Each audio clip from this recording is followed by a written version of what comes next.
In this episode, we climb under the truck, remove anything with chrome on it, rip stuff off, and paint some stuff. Goodbye, chrome.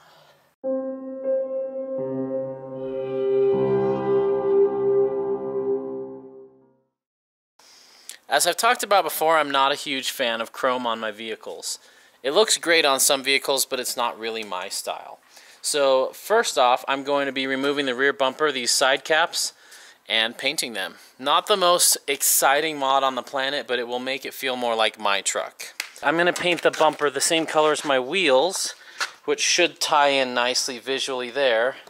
But it is going to look kind of weird with this color black plastic, and then a different black here. I hope it doesn't look awful, but this is part of an experiment and it's cheap, and it won't look more awful than the chrome in my opinion.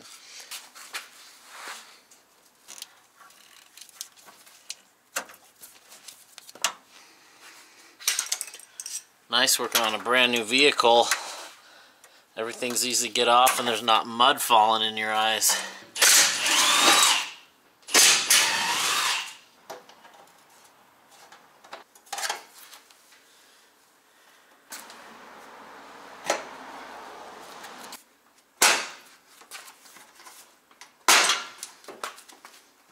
Feels so wrong. There we go.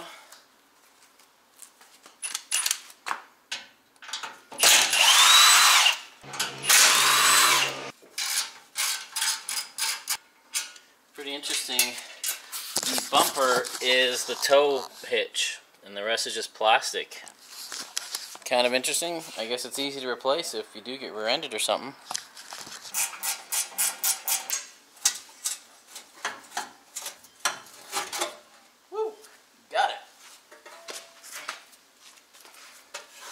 One bumper end cap off.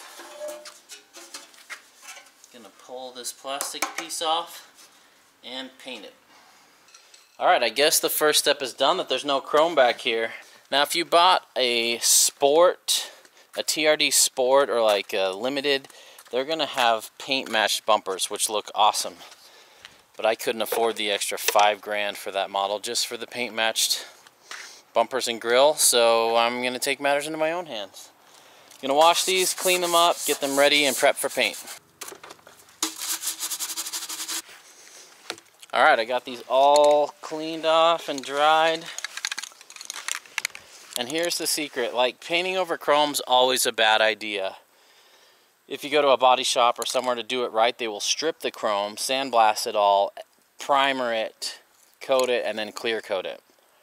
This is just a truck that's going to be used in the mountains. It's not a show truck. So I will be using self-etching primer. What this does is it chemically etches into the chrome. It chemically bonds to it.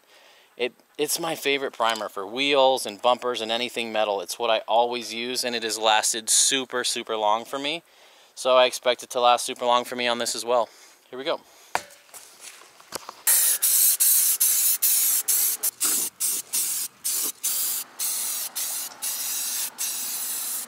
I got 2 coats of primers on these. They're drying out.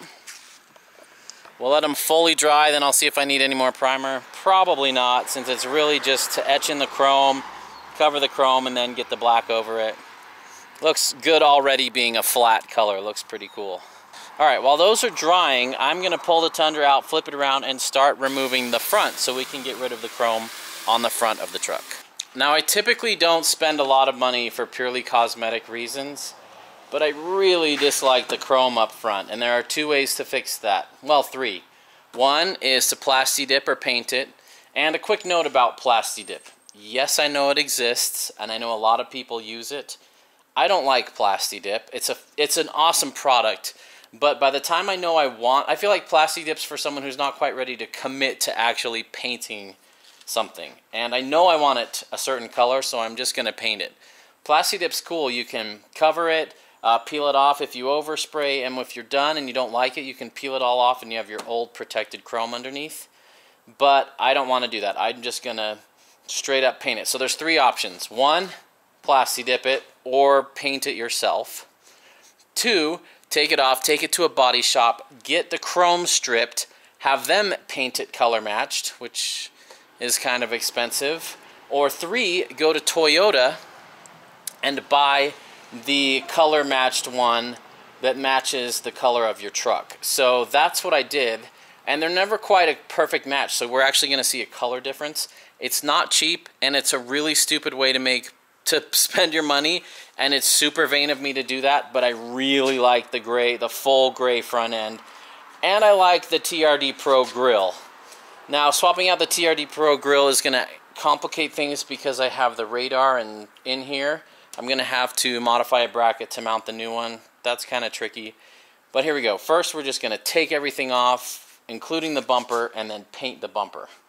And that will probably take me the rest of the night. Alright, first we'll remove the grill.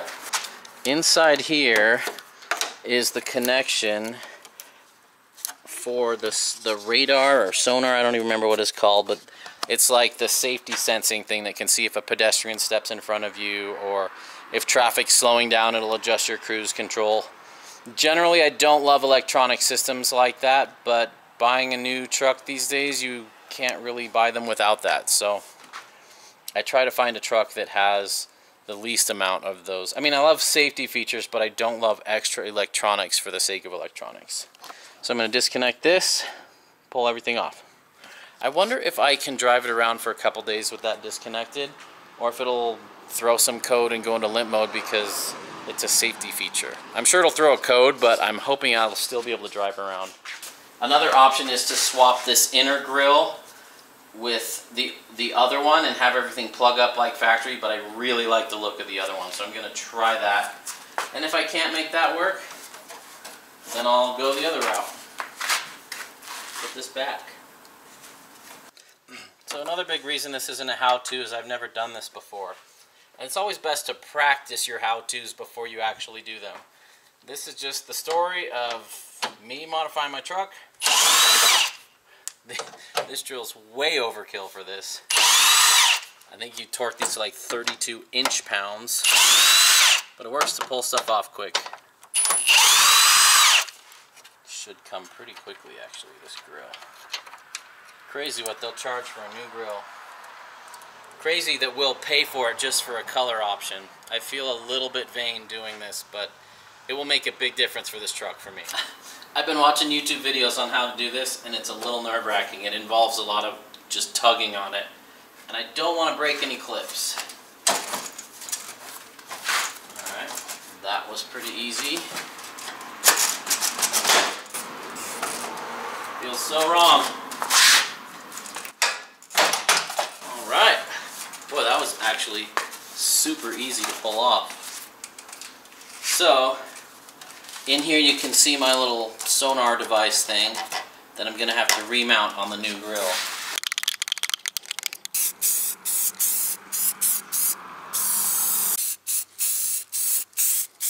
While the back bumper caps are drying and waiting for their next coat, I'm going to take this front lower bumper off so I can clean it all up and paint it as well.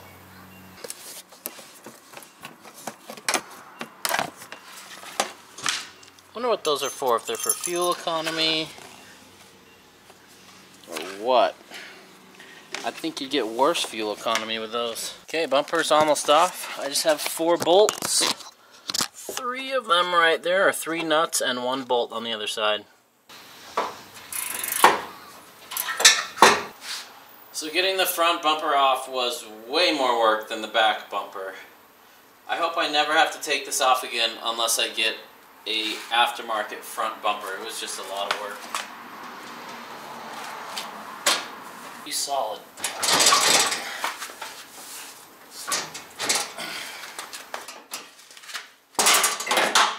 Woo! Got it, let's set it in the grass. Alright, thank you. The front bumper is off. The black trim piece in the middle is off. And this is ready to get primered. Just washed it. I'm at that point where this has been fun, but I'm ready for the day to be done. It's been a long day. Goodbye, chrome.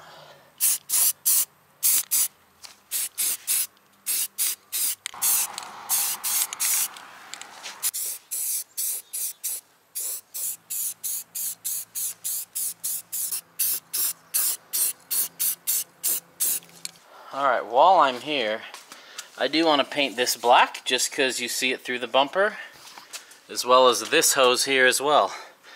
You can see the silver through the grill, and I just prefer it to look black.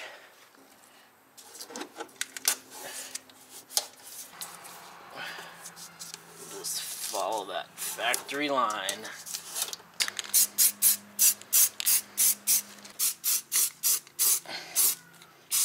I hope I don't regret that one day. Probably not.